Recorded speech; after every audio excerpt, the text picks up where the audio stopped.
Assalamualaikum warahmatullahi wabarakatuh. Halo semua ya, perkenalkan kami dari kelompok 6 akan memaparkan materi dalam bioteknologi bidang militer. Oke, slide yang pertama akan dibawakan oleh saya sendiri yaitu Silvina.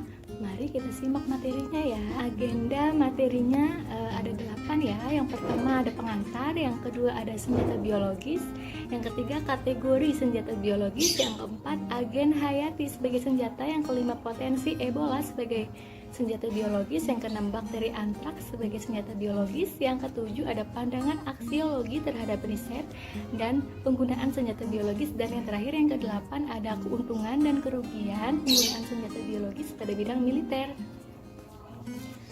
Oke, yang pertama yaitu pengantar. Bioteknologi adalah penggunaan mikroorganisme atau sistem hidup untuk memecahkan masalah atau untuk menghasilkan suatu produk yang bermanfaat. Dalam bidang militer digunakan senjata biologis dengan bantuan bioteknologi menggunakan agen hayati. Penyalahgunaan senjata biologis oleh oknum tertentu dinamakan bioterorisme. Selanjutnya sejarah senjata biologis. Sejarah penggunaan senjata biologi dimulai pada tahun 400 sebelum Masehi ya, ketika orang Iran kuno menggunakan panah yang dicelupkan ke dalam feses, kotoran, dan mayat makhluk hidup yang telah membusuk. Hal serupa juga dilakukan oleh bangsa Roma yang mencelupkan pedangnya ke dalam pupuk dan sisa hewan yang telah membusuk sebelum berperang dengan musuhnya. Apabila musuhnya terluka oleh senjata tersebut, maka terjadi infeksi penyakit yang dapat menyebabkan kematian. Adapun peristiwa penting dalam sejarah kuno, penggunaan senjata biologi terjadi ketika bangsa Mongol mengusir bangsa Genoa dari kota Kaffa di Laut Hitam dengan memanfaatkan mayat-mayat manusia yang terinfeksi wabah pes. Ketika bangsa Genoa menyingkir hingga ke Venice, ya mereka tetap diikuti oleh kutu dan tikus yang terinfeksi pes tersebut, sehingga akhirnya menimbulkan kematian massal atau kematian hitam di wilayah Eropa. Oke, lanjutan sejarah senjata biologis. Pada tahun 1754 sampai 1760 terjadi peperangan antara bangsa Britania Utara dan bangsa Indian yang melibatkan penggunaan virus cacar. Ketika itu, Britania Utara memberikan pakaian dan selimut dari rumah sakit yang merawat penderita cacar tersebut kepada bangsa India untuk memusnahkan bangsa tersebut. Oke, pada Perang Dunia I, Jerman menggunakan dua bakteri patogen yaitu Burkholderia malae penyebab Flanders dan Bacillus anthrax penyebab antraks untuk menginfeksi ternak dan kuda tentara sekutu. Pada tahun 1932 sampai 1935, Jepang mengembangkan program pembuatan senjata biologi di Cina yang dinamakan Unit 731. Sebanyak 3.000 ilmuwan Jepang bekerja untuk melakukan penelitian terhadap berbagai agen biologi yang berpotensi sebagai senjata, misalnya kolera, AIDS, dan penyakit seksual yang menular. Nah teman-teman, selanjutnya ke pengertian senjata biologis ya. Senjata biologis itu adalah senjata yang menggunakan patogen seperti bakteri, virus, atau organisme yang menghasilkan suatu penyakit ya, sebagai alat untuk membunuh, melukai, atau melumpuhkan musuh.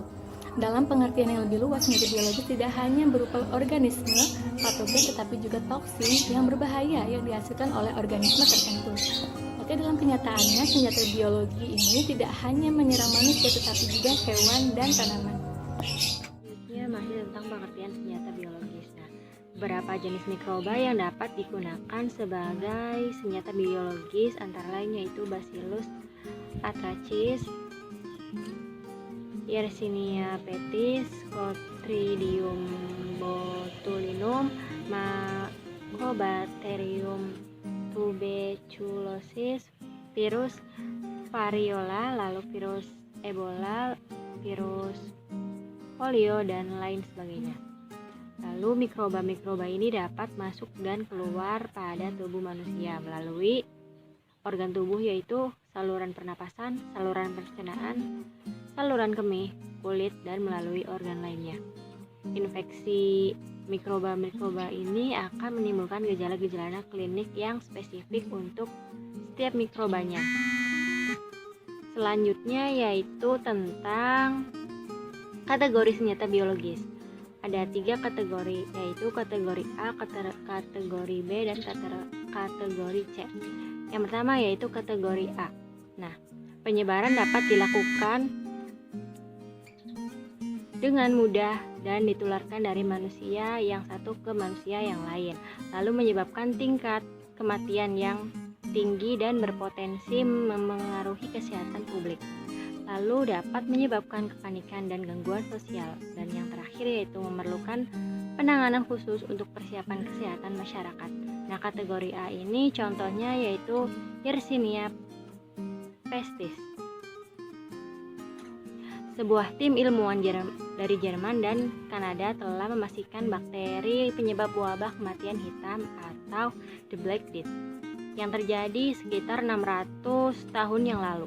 Wabah ini menyebabkan sepertiga warga Eropa tewas pada tahun 1348 hingga 1353. Itu adalah penyebabnya yaitu bakteri Yersinia pestis.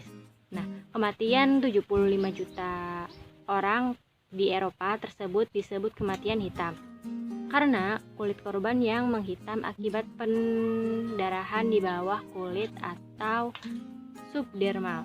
Setelah sebelumnya masih diragukan oleh sejumlah kalangan bahwa kematian disebabkan bakteri Yersinia pestis ini, dari ilmuwan berasal dari University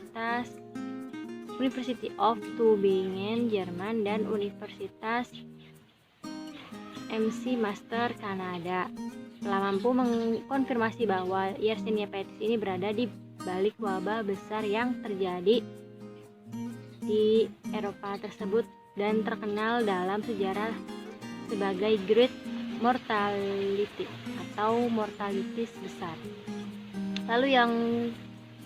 Lalu selanjutnya yaitu ada spor akrak dihasilkan oleh bakteri Bacillus anthracis yang terdapat di tanah. Meskipun tanpa inang, tetapi spora ini bisa hidup tidak aktif selama beberapa tahun. Nah, menurut perhitungan Office of Technology Assessment di Kongres Amerika pada tahun 1993, 100 kg spora bakteri Bacillus anthracis yang disebarkan di atas ibu kota Washington bisa menimbulkan korban 3 juta jiwa. Nah, dalam pernyataan ini penyebaran bakteri serupa dari instalasi pembuatan senjata biologis di Rusia, lebih tepatnya di kota Yekaterinburg pada tanggal 2 hingga 3 April tahun 1979 telah menelan korban tewas puluhan ribu jiwa di daerah sekitar menurut laporan Union for Chemistry Safety. Lalu yang kedua yaitu ada kategori B. Nah, kategori B ini mempunyai kemampuan penyebarannya bersifat moderat, lalu menimbulkan tingkat kesakitan yang moderat dan tingkat kematian yang rendah, lalu memerlukan peningkatan kapasitas diagnostik yang spesifik dan meningkatkan pengawasan penyakit. Lalu contohnya yaitu ada brucellosis, demam Ki, Grander, dan lain sebagainya. Nah, kategori B ini contohnya yaitu Brucella, mampu bertahan dalam kondisi lingkungan dengan kelembapan tinggi, suhu rendah, tidak ada sinar matahari, mampu bertahan hidup di dalam air selama beberapa bulan, bertahan hidup dalam fetus yang abortus, menul, wol, jerami, lumpur, peralatan, dan pakaian. Brucella ini mampu bertahan pada kondisi kering, terutama bila ada bahan organik yang dapat bertahan hidup dalam debu dan tanah. Pada tanah kering, Brucella mampu bertahan hingga 4 hari di luar suhu kamar. Pada tanah yang lembab mampu bertahan hidup selama 66 hari. Pada tanah yang becek mampu bertahan selama 151 hingga 185 hari. Kemudian selanjutnya yaitu ada kategori C. Nah, kategori C di sini yaitu meliputi patogen yang dapat dimodifikasi untuk disebarluaskan pada masa depan karena memiliki karakteristik atau ketersediaan yang memadai. Nah, karakteristiknya diantaranya yaitu mudah diproduksi dan disebarkan, kemudian berpotensi menyebabkan tingkat kematian dan kesakitan yang tinggi, serta mampu mempengaruhi kesehatan publik. Kemudian contoh kategori C ini ada virus hanta, ada virus Nipah, dan demam kuning, serta lain sebagainya. Kemudian selanjutnya yaitu ada contoh dari kategori C. Nah, contoh dari kategori C ini yaitu adanya virus hanta. Nah, virus hanta ini berbentuk bundar dengan diameter 100. Pada bagian luar strukturnya terdapat selubung virus dan di dalamnya ini dilapisi dengan membran ganda. Genomnya terdiri dari 6.550 nukleotida yang mengodekan enzim transkriptase virus, nukleokapsid, dan glikoprotein virus. Virus ini mudah dinotifikasikan oleh panas, deterjen pelarut organik, dan larutan hipoklorit. Kemudian selanjutnya yaitu ada agen hayati senjata biologi. Nah, pada prinsipnya semua bahan hayati yang bersifat patogen penyebab penyakit yang dapat dijadikan senjata biologi. Namun, Kementerian Kesehatan saat ini mencatat sedikitnya ada 9 penyakit yang menular yang potensial digunakan sebagai senjata biologi, yaitu adanya penyakit antraks, polimetis, korela, demam tifoid, tuberkulosis, flu burung, SARS, pernapasan paru-paru, dan cacar. Lalu, agen hayati senjata biologi selanjutnya yaitu menurut Dr. Arif B. Witarto dalam artikel yang berjudul Bahaya Senjata Biologis menuliskan bahwa berbeda dengan senjata nuklir, senjata biologis ini punya banyak jenis, adapun senjata kimia juga memiliki banyak jenis, di antaranya terdiri dari gas sarin, gas VX, cyanida, dan lain sebagainya. Namun, karena senjata biologis menggunakan agen hayati seperti virus dan bakteri, jumlahnya cenderung bertambah dengan munculnya berbagai macam penyakit infeksi fatal seperti virus Ebola, virus Lassa, dan lain sebagainya. Namun, agen yang dipakai sebagai senjata biologi adalah bakteri yang telah lama dikenal manusia. Hal ini dikarenakan mudah didapatkan di alam dan tidak sulit untuk penanganannya. Selanjutnya yaitu ada potensi Ebola sebagai senjata biologi. Nah, Ebola ini sebagai kekuatan senjata biologi yang dapat menyebabkan kerusakan massal. Ebola dapat menyebarkan melalui kontak dengan cairan tubuh yang terinfeksi, termasuk tempat tidur dan pakaian yang terkontaminasi dengan cairan. Kemudian menurut Organisasi Kesehatan Dunia, tingkat kematian rata-rata dari Ebola ini diklasifikasikan sebanyak 50% dan bisa naik sampai 90% jika tanpa perawatan medis. Keputusan Amerika Serikat menjadikan virus Ebola sebagai prioritas keamanan nasional yang disebabkan karena Amerika Serikat ini ingin mencegah penggunaan virus Ebola tersebut sebagai senjata bioterorisme. Kemudian penggunaan kekuatan militer Amerika Serikat ini dalam kasus epidemi virus Ebola yang menjadi wabah di wilayah Afrika Barat. Di antaranya yaitu penggunaan kelautan militer tersebut terlihat dari penerjunan 3.000 pasukan tentara Amerika Serikat di Liberia. Kemudian penggunaan tindakan preventif ini dalam merespon epidemi virus Ebola yang terdapat di Afrika Barat.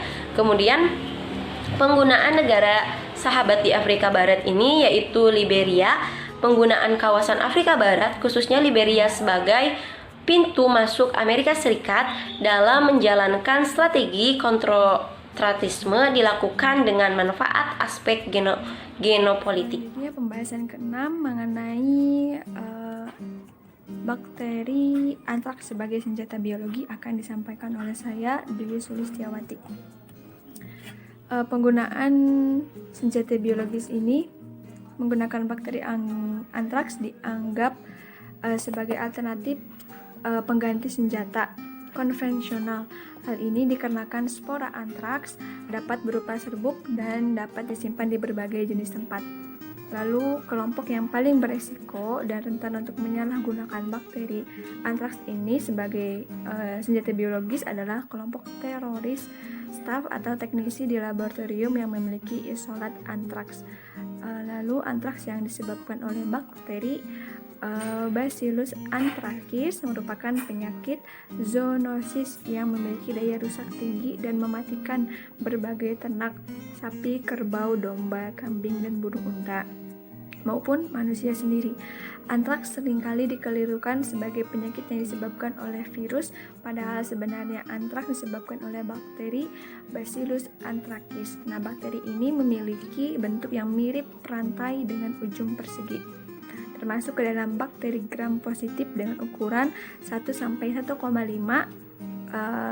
atau 3-5 mikrometer, bersifat anaerob atau tahan terhadap keadaan tanpa oksigen dan memiliki spora.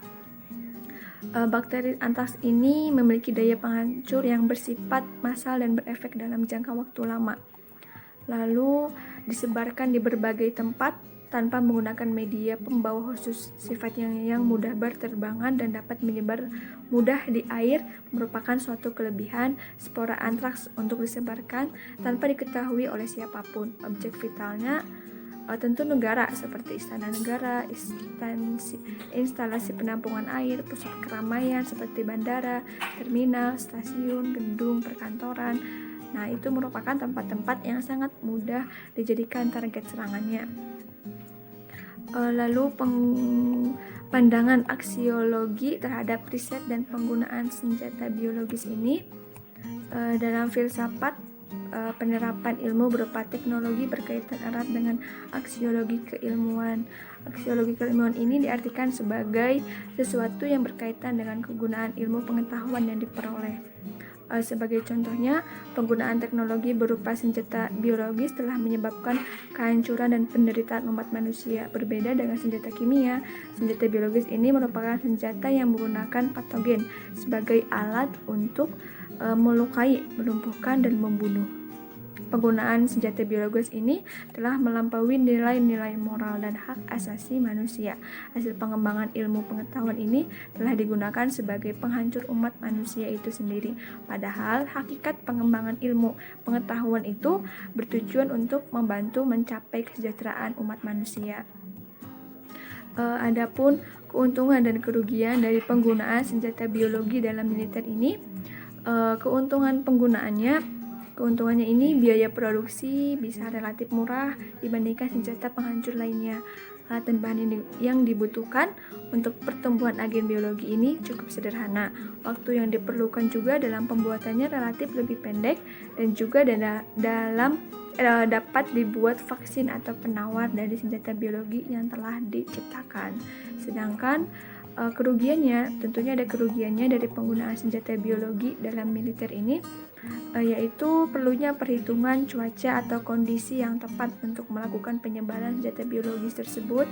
Lalu jika tidak dilengkapi dengan berbagai alat pelindung, berisiko terinfeksi agen biologi yang digunakan sebagai senjata. Ada juga beberapa jenis senjata biologi diketahui rentan terhadap radiasi matahari maupun perubahan cuaca, sehingga agen biologi dapat terinaktivasi dan tidak dapat berfungsi dengan baik. Nah, sekian yang dapat kami sampaikan dari kelompok 7 mengenai aplikasi bioteknologi dalam bidang militer. Mohon maaf apabila ada kekurangan. Terima kasih atas perhatiannya. Wassalamualaikum warahmatullahi wabarakatuh.